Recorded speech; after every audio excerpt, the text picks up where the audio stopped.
दोस्तों, लोकसभा चुनाव 2024 के लिए चुनाव आयोग ने चुनाव की तारीखों का ऐलान कर दिया है।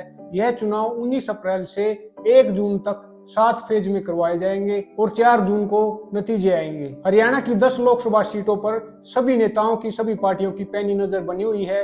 हालांकि बीजेपी ने 10 में से 6 सीटों के लिए अपनी कैंडिडेट उम्मीदवार घोषित कर दिए हैं। हालांकि आम आदमी पार्टी और कांग्रेस की तरफ से सिर्फ एक कुरुक्षेत्र की सीट पर सुशील गुप्ता का नाम फाइनल किया गया है। बीजेपी की तरफ से अम्बाड़ा की सीट पर बंतो कटारिया का टिकट फाइनल कर दिया गया है। बंतो कटारिया रतनलाल कटारिया की वाइफ हैं। रिजर्व सीट होने के कारण अम्बाड़ा की सीट पर कुमारी सलजा का नाम सबसे आगे चल रहा है। हालांकि उन्होंने लोकसभा चुनाव लड़ने से मना कर दिया है और वो विधानसभा चुनाव लड़ना चाहती है और सीएम पद की रेस के लिए आगे आना चाहती है। कुरुक्षेत्र की सीट से सुशील गुप्ता का नाम फाइनल है। बीजेपी की तरफ से कई नामों पर चर्चा हो रही है। उनमें सबसे बड़ा नाम है लाडवा से विधायक पवन सैनी जी का। हालांकि बीजेपी की तरफ से जिंदल परिवार को भी इस टिकट को दिए जाने की संभावना जताई जा रही है। सुनने में ऐसा आ रहा है कि सालू जिंदल, जो नवीन जिंदल की वाइफ है, उनको यह टिकट दिया जा सकता है।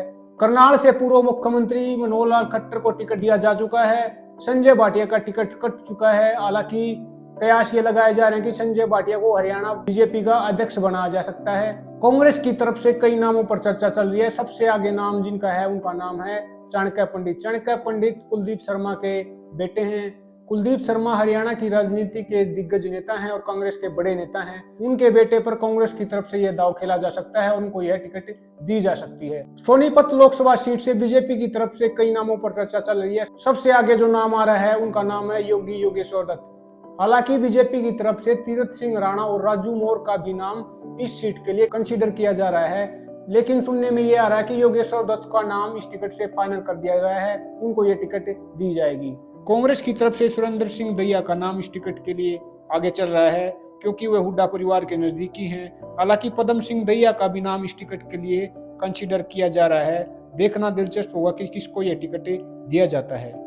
रोहतक की सीट से कांग्रेस के दीपेंद्र हुड्डा का नाम फाइनल है।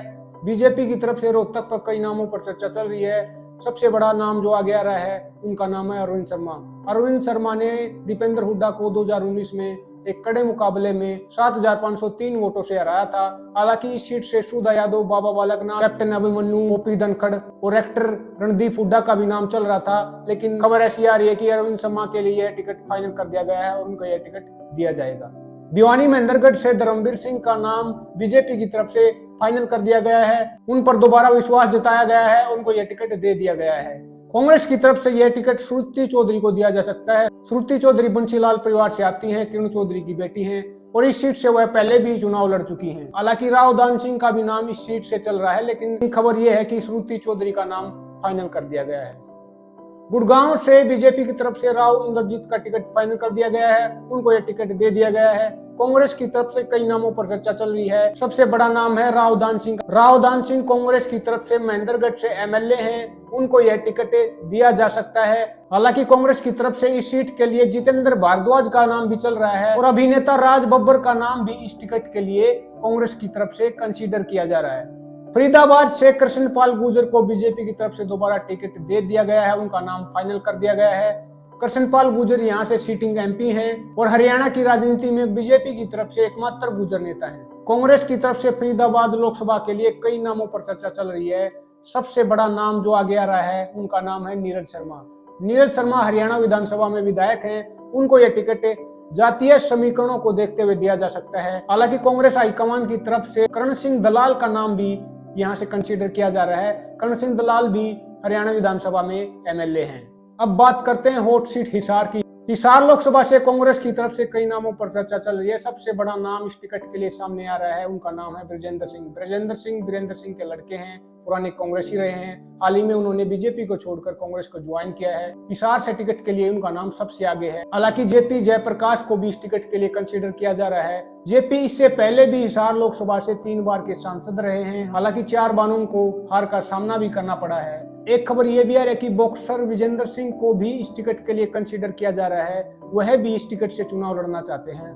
देखना दिलचस्प होगा कि कांग्रेस की तरफ से यह टिकट किसको दिया जाता है। हालांकि वीरेंद्र सिंह के लड़के का नाम इस टिकट पर सबसे आगे चल रहा है। बीजेपी की तरफ से इस टिकट के लिए कई नामों पर चर्चा चल रही है। सबसे बड़ा नाम जो आगे आ रहा है उनका नाम है कैप्टन अभिमन्यु। कैप्टन अभिमन्यु को यह टिकट दिया जा सकता है। हालांकि जिंदल परिवार को भी यह टिकट दिया जा सकता है।